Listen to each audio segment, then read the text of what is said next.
Hi everyone! It's me! So, papakita ko po sa inyo yung nilalakad ko papuntang work. It's 2:30 na po at 3:15 yung work ko ngayon. Pero maaga ako kasi mag-grocery pa. Yan. So, 15 minutes walk po from sa boarding house until sa work. Let's go! Yan po yung nalalakad ko. And my partner nandito. By the way, ang weather dito is autumn. Ang season ngayon is autumn. And the temperature is 26. And so, yung mga bahay po dito is bungalow. Konti lang po yung makikita yung 2-story ganun. Puro bungalow po yung mga bahay dito. Pero pag mabilis ka naman maglakad, nasa 10 minutes ganun. Pero pag normal pace lang, abot ka ng 15 minutes. Kaya maaga din ako kasi para may time ako magpahinga before mag-start. And until 9:15 po yung work ko ngayon. 9:15. Yan, so dito pa ganito lahat yung shoes namin. Non-slip. Kahit na mukhang malaki, wala naman silang pakialam dito. And then black pants, and then of course itong uniform. Na t-shirt. Mostly yung binibigay lang dito na uniform is blouse, yung upper. And then pag sa food industry kasi is black pants, any kahit maunta yan, slacks. Basta yung comfortable. Kaya nakita kong 2-story house yan. Diba yan na 2-story house dito.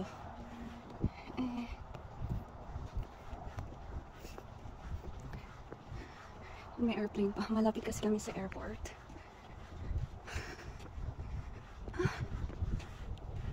Buti mahangin ngayon kasi medyo mainit.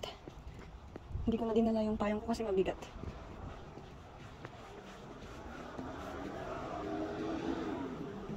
Mostly ng mga tao dito is may mga sasakyan. Kasi nga dito sa area namin malayo yung bus stop. So pag magbabas ka everyday, dapat talaga may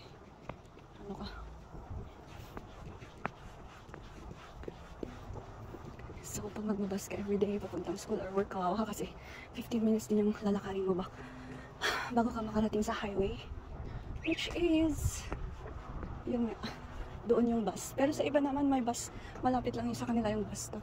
May bus stop dito pero yun, yung pang school bus lang siya.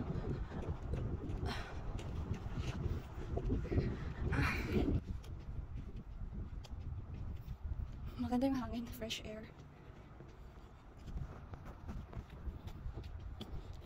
And then, you see my jacket ka ngayon kasi nga malamig na yung gabi.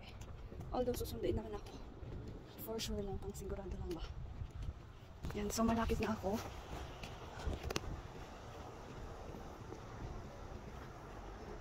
Dun sa pinag-workan ko, katabi lang siya ng mga grocery store. Pero konti lang kainan doon. And then mostly po dito is take away. May mga ibang resto na for dine-in naman. Yan, orange.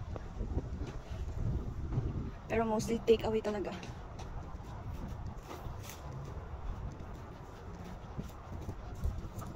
Yan po yung highway. Pag nakikita nyo yan. Yung highway.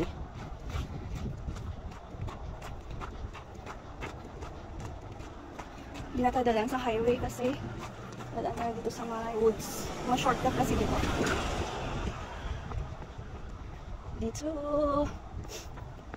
And then by the way, pag 3 PM na or 3 to 4, maraming mga estudyante. Kasi yung ating dismissal nila. And so dito ako naglalakad everyday. Or di pala everyday. Every time pupunta ako ng work. Yan. Doon yung highway pero mas prefer ko dito kasi liliko na ako and then doon na pa yung work ko. Pero pag gabi, pag wala akong sundo, pag nataon na closing, my work si Marshall, hindi na ako masusundo. Sa highway ako naglalakad kasi natatakot akong maglakad dito. Wala kasing ilaw dito pag gabi. So may ilaw lang dun sa mga street lights, pero dito wala. And pag masyadong mahangin, hindi rin ako naglalakad dito kasi baka may malaglag na kahoy, branch ng kahoy, ganun. Kaya lang ako sa gilid naglalakad. Yan, so nakikita niyo yung, yan, yun po yung grocery store. And then mostly ng area na yan, may mga gym, nail salon, ganun, gasolinahan, 7-Eleven, and then bakery.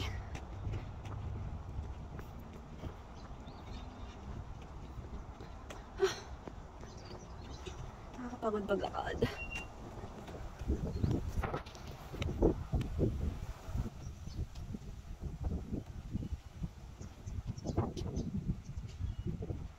Picture lang po ako para pang cover photo.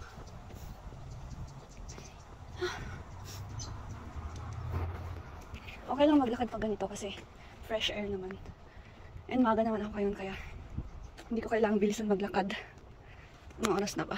So 2:29. 3:15 pa yung work ko pero mag-grocery nga ako kasi bukas opening ako at walang babaunin si Don Marshall. Bibili lang ako ng salad. Kulay. Pambaon niya bukas po. Siguro kaya fresh air din dito kasi nga maraming mga puno. And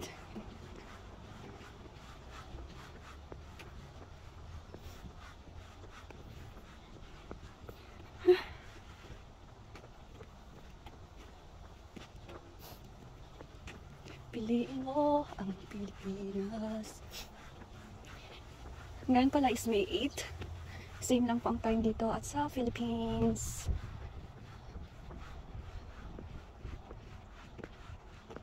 So i-off ko lang po saglit kasi may bata. So yan, malapit na ako. Yan, may Sonas childcare. Dito tayo, ay, dapat pala doon ako dadaan kasi punta ko ng Aldi. So dito pala tayo dadaan. Kasi punta ko ng grocery muna bago ako pumasok. Kasi nga, bibili tayo ng pagkain. Yan. Sonas na childcare.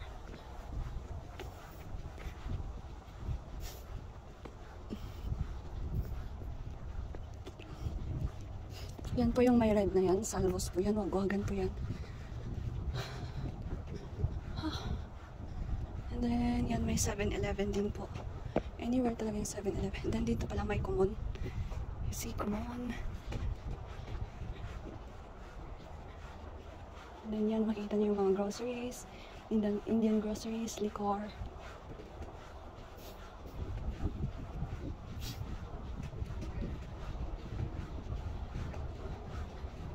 Yan, 7-Eleven. And then, gasolinahan. Pagpasok ko po ng grocery is i-off ko na. Yan na guys. Bye! See you sa next vlog ko.